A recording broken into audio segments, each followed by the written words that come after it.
अगर आपने हमारे चैनल को सब्सक्राइब नहीं किया है तो सब्सक्राइब करें और बेल आइकन को प्रेस करें ताकि आपको हमारे लेटेस्ट वीडियो की नोटिफिकेशन मिल सके। आज हम बात करेंगे western art. Western art question series start कर रही हैं। तो फर्स्ट क्वेश्चन है इसका, चैडविक। चैडविक क्या थे? तो जो चैडविक है वे एक ब्रिटेन के मूर्तिकार थे और इनका जन्म हुआ था लंदन में, ठीक है।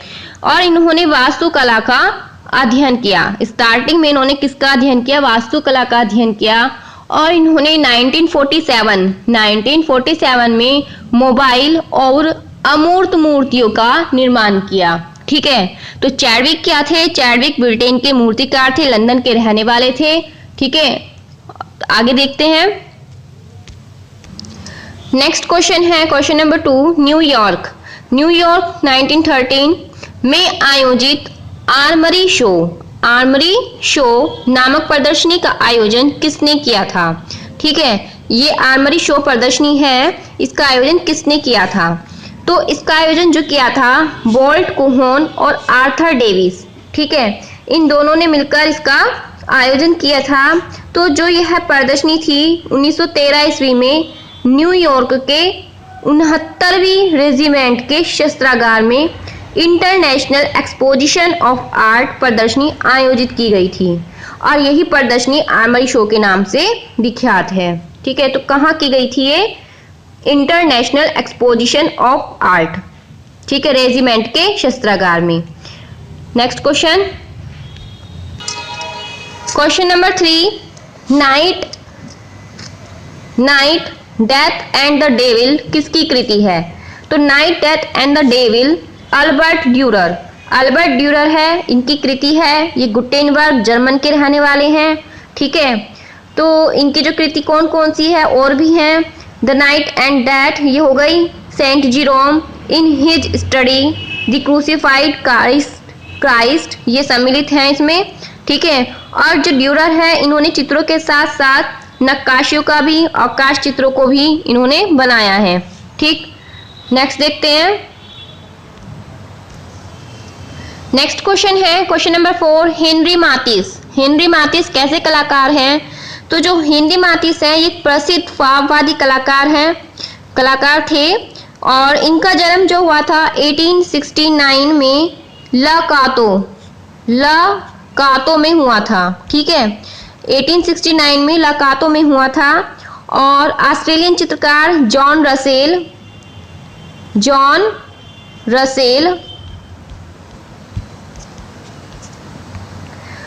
ऑस्ट्रेलियन चित्रकार थे ये जॉन रसेल। इन्होंने मातिस की विशुद्ध रंगांकन में रुचि पैदा की और पिसारो ने क्या किया? मातिस को प्रभाववाद के सिद्धांतों से अवगत कराया था, ठीक है। और मातिस क्या करने लगे? प्रभाववादी अंकन पद्धति में अपना चित्रण करने लगे थे, ठीक है।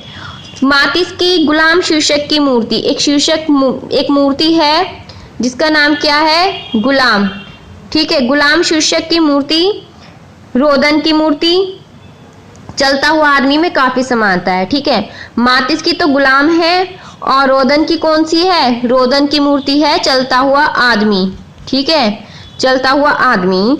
इन दोनों मूर्तियों में क्या है? काफी समानता है, ठीक है। हेनरी मातिस के और भी प्रसिद्ध चित्र हैं, कौन से देखते हैं? विलास, हरिपट्टी, जीवन का आनंद, कछुआ व 3 स्नान मग्नाएं, संगीत व नृत्य, लाल चित्रकला कक्ष, पियानो वादन का अभ्यास, गृहांत भाग व वायोलिन, सफेद पर्व और ओदालिस, ये इनके इम्पोर्टेंट हैं, ठीक है। विलास और हरिपट्टी भी काफी बार पूछा गया है एग्जाम में, ठीक। कछुआ व 3 स्नान मग्नाएं ये भी इम्पोर्टेंट है, ठीक। आगे देखते हैं। नेक्स्ट क्वेश्चन है question number 5, colour field painter कौन है? तो मार्क रोथको है कलर फील्ड पेंटर, ठीक है। और एक रशियन यहूदी मूल के अमेरिकी कलर फील्ड पेंटर है, ठीक है। और इनके कुछ और भी चित्र हैं जैसे untitled, black on grey, orange, red, yellow, number 61, black on maroon, 4 darks and red, number 6, orange and yellow इत्यादि, ठीक है। तो जैसा इसका नाम है कलर फील्ड पेंटर, तो इन्होंने कलर पर ही अपनी क्या बनाई है? चित्र बनाए हैं। ठीक है, कलर से ही इनके चित्रों के नाम हैं। तो अगर कहीं भी एग्जाम में इस टाइप के नाम आते हैं कलर से रिलेटेड तो उसमें मार्क रोथोको, और ऑप्शन में मार्क रोथोको है तो मार्क रोथोको पर ही टिक करिएगा। ठीक है, नेक्स्ट क्वेश्चन देखते हैं। Next question, question number 6, Alexander कॉल्डर किस रूप में जाने जाते हैं? कौन? अलेक्जेंडर कॉल्डर। तो एक मूर्तिकार के रूप में जाने जाते हैं और एक अमेरिकी मूर्तिकार थे और इन्होंने मूविंग स्कल्पचर, ठीक है, ये मूविंग स्कल्पचर के रूप में जाने जाते हैं, प्रसिद्ध हैं, विख्यात हैं। ठीक है, तो इनकी कुछ रचनाएं भी हैं, मतलब कुछ कृतियां भी हैं जो इन्होंने करी हैं, रचनाएं, ठीक, मूर्तियां बनाई हैं, जैसे फ्लेमिंगो ईगल है, फ्लाइंग ड्रैगन है, ठीक है, फ्लाइंग ड्रैगन है, और डेविल फिश है, माउंटेन एंड क्लाउड्स है। माउंटेन एंड क्लाउड्स जो है इंपॉर्टेंट है, ठीक है, माउंटेन एंड क्लाउड्स, ठीक, रेड लिली, फिनी फिश और 4 बिग डॉट्स। ठीक है, इस प्रकार की जो रचनाएं हैं वो इनकी हैं। तो अलेक्जेंडर कॉल्डर क्या है? एक अमेरिकी मूर्तिकार थे। आगे देख, क्वेश्चन नंबर 7, किसने अपनी चित्रकारी को हैंड पेंटेड ड्रीम इमेजेस कहा है? किसने कहा है? साल्वाडोर डाली ने। ठीक है, अब इनके बारे में बता दें, ये स्पेन के हैं। कहाँ के हैं? स्पेन के प्रमुख चित्रकार हैं। ठीक, और ये कौन से वाद से जुड़े हैं? दादावाद कला आंदोलन से जुड़े थे, दादावाद कला आंदोलन से ये जुड़े थे। ठीक है, और इनके और भी चित्र हैं, जैसे the persistence of memory, swans, recollecting elephants, the temptation of Saint Anthony, the elephants, the burning giraffe, soft construction with wild beans. ये क्या है? ये इनके कुछ इंपॉर्टेंट प्रमुख कृतियां हैं जो एग्जाम में बहुत बार पूछी भी जा चुकी हैं। ठीक है ना, तो आप इन पर ध्यान दीजिए। नेक्स्ट क्वेश्चन देखते हैं, question number 8, transformation of nature in art नामक पुस्तक के लेखक कौन है?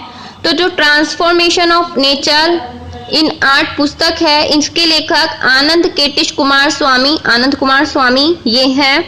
ठीक है, तो और भी पुस्तक है, transformation of nature in art है, ये तो है ही, introduction to Indian art, Buddhist art, history of Indian and Indonesian art, teaching of drawing in Ceylon, Indian draughtsman, Indian music. ठीक है, तो इस टाइप से बहुत हैं, Rajput painting, the origin of Buddha image, early Indian architecture, art and craft of India and Ceylon. ठीक है, तो इस प्रकार से बहुत सारी पुस्तकें इन्होंने लिखी हैं। पुस्तक के नाम एग्जाम में पूछे जा सकते हैं, पूछे जाते भी हैं। राजपूत पेंटिंग भी पूछा गया है कई बार। ठीक है, तो आप इन पर ध्यान दीजिएगा। नेक्स्ट क्वेश्चन देखते हैं हम। नेक्स्ट क्वेश्चन, क्वेश्चन नंबर 9, स्फुमातो को अपनी तकनीक के लिए जाने माने कलाकार का नाम बताना है। जाने माने कलाकार स्फुमातो। ठीक है, स्फुमातो को अपनी तकनीक, ठीक, तो लियोनार्डो दा विंची है। तो जो लियोनार्डो दा विंची स्फुमातो तकनीक के सबसे विख्यात और महत्वपूर्ण अध्यापक थे, और उनका जो प्रसिद्ध चित्र है, लियोनार्डो दा विंची का सबसे प्रसिद्ध चित्र कौन सा है? मोनालिसा। ठीक है, ये इस टेक्निक का, स्फुमातो का एक टेक्निक है। ठीक है, और इसका एक अप्रतिम, एक बहुत अच्छा उदाहरण है। ठीक है, मोनालिसा। तो स्फुमातो टेक्निक से कौन रिलेटेड है? Leonardo da Vinci. ठीक है, और पेंटिंग कौन सी हो गई? मोनालिसा। क्वेश्चन नंबर 10, मार्क्स अनसर्ट किससे संबंधित है? तो जो मार्क्स अनसर्ट है वो अत्यथार्थवाद से संबंधित है, इससे रिलेटेड है वे। ठीक है, तो जो मार्क्स अनसर्ट है ये जर्मन के हैं, जर्मन चित्रकार हैं। ठीक है, कौन से चित्रकार हैं? जर्मन चित्रकार हैं ये। और ये क्या है? एक मूर्तिकार भी हैं, ग्राफिक आर्टिस्ट भी हैं ये। ठीक है, क्या क्या है ये? मूर्तिकार, ग्राफिक आर्टिस्ट और कवि भी थे ये। ठीक है, और इनका जो संबंध है किससे? अत्यथार्थवाद से और दादावाद कला आंदोलन के ये सबसे पहले प्रारंभिक कलाकार थे। ठीक है, नेक्स्ट क्वेश्चन देखते हैं हम। नेक्स्ट क्वेश्चन, क्वेश्चन नंबर 11, सलान द रेफ्यूजी नामक कला ठीक है। सलान द रेफ्यूजी नामक कला प्रदर्शनी की प्रथम समीक्षा किसने लिखी थी? ठीक है, ये एक प्रदर्शनी है, इसकी समीक्षा लिखने वाले का नाम बताना है। तो ली रॉय है, उन्होंने लिखी थी। ठीक है, आगे देखते हैं। क्वेश्चन नंबर 12 है, painting is the art of hollowing a surface. Painting is the art of hollowing a surface किसका कथन है, किसने कहा है? तो ये स्यूरा ने कहा है। ठीक है, नेक्स्ट क्वेश्चन नंबर 13 प्रसिद्ध चित्र maids of honour. Maids of honour का चित्रकार कौन है? तो डिएगो वेल्स्क्वेज। डिएगो वेल्स्क्वेज जो है ये एक स्पेनिश चित्रकार थे। ठीक है, तो मेड्स ऑफ ऑनर के चित्रकार हैं ये, इन्होंने मेड्स ऑफ ऑनर चित्र बनाया है। और बता दें, ठीक है, ये क्या है, एक स्पेनिश चित्रकार है। ठीक, और ये किंग फिलिप, किंग वहां का राजा था, किंग फिलिप, उसके दरबार में ये रहते थे, उसके दरबार के एक अग्रणी स्पेनिश चित्रकार रहे हैं ये। और इनके प्रसिद्ध चित्र हैं, कौन कौन से हैं? द लेडी विद कैन, ठीक है, the lady with cane, the lunch, ठीक,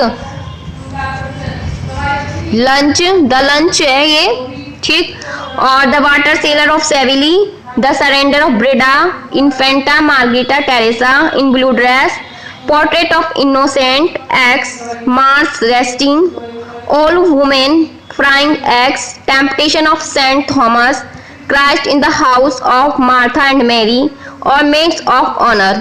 ठीक है, तो ये क्या है, ये इनके प्रसिद्ध इंपॉर्टेंट चित्र हैं। ठीक है, नेक्स्ट क्वेश्चन देखते हैं। इनमें से भी क्वेश्चन पूछा जा सकता है, जब इस बार हम ये क्वेश्चन एग्जाम में पूछा गया मेड्स ऑफ ऑनर के चित्रकार कौन है, तो नेक्स्ट कोई भी चित्र इनका और भी दिया जा सकता है एग्जाम में पूछने के लिए। ठीक है, तो आप इसलिए इनके और भी चित्र जो मैंने बताए हैं उन पर भी आप फोकस कीजिएगा।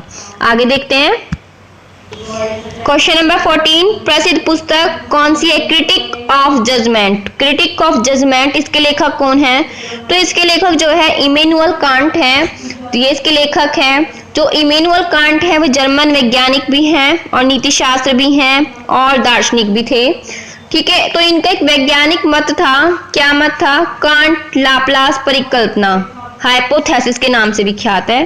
ठीक है, तो उनका वैज्ञानिक मत क्या था? कांट लाप्लास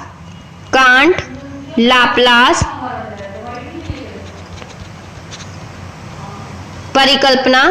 ठीक है, हाइपोथेसिस के नाम से ये विख्यात है। ठीक, तो इस परिकल्पना के अनुसार क्या था? संतप्त वाष्प राशि नेबुला से सौरमंडल उत्पन्न हुआ।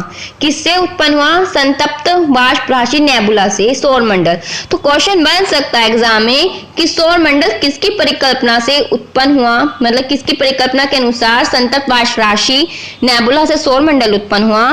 तो आप बता सकते हैं इमैनुअल कांट की परिकल्पना, और उस परिकल्पना का नाम क्या है? कांट लाप्लास परिकल्पना, जो हाइपोथेसिस के नाम से विख्यात है, प्रसिद्ध है। ठीक है, तो इनकी कुछ और पुस्तकें भी हैं, जैसे क्रिटिक ऑफ प्योर रीजन, जैसे क्रिटिक ऑफ जजमेंट है, क्रिटिक ऑफ प्योर रीजन भी है। ठीक है, क्रिटिक ऑफ प्रैक्टिकल रीजन भी है। तो जो ये एक सीरीज मान सकते हैं आप इनकी, क्रिटिक के नाम से। प्रैक्टिकल रीजन हो गई, क्रिटिक ऑफ जजमेंट और द मेटाफिजिक्स ऑफ मॉरल्स। ठीक है, एक ये क्रिटिक्स के नाम से नहीं है, ये है द मेटाफिजिक्स ऑफ मॉरल्स। ठीक है, तो ये जो है ये इनकी इंपॉर्टेंट पुस्तक है, इनको भी आप देखिएगा। आगे देखते हैं next question. Question number 15 Picasso की साइकिल की हैंडल तथा सीट से बनाई गई तृतीय छवि का निर्माण करने वाली कृति क्या है? मतलब साइकिल की हैंडल और सीट से बनाई गई जो तृतीय छवि है, उस छवि का हमें कृति निर्माण करने वाली कृति, जो रचना बनी है, जो चीज बनकर आई है, उसका नाम क्या है? ठीक है, तो वो है बुल्स हेड।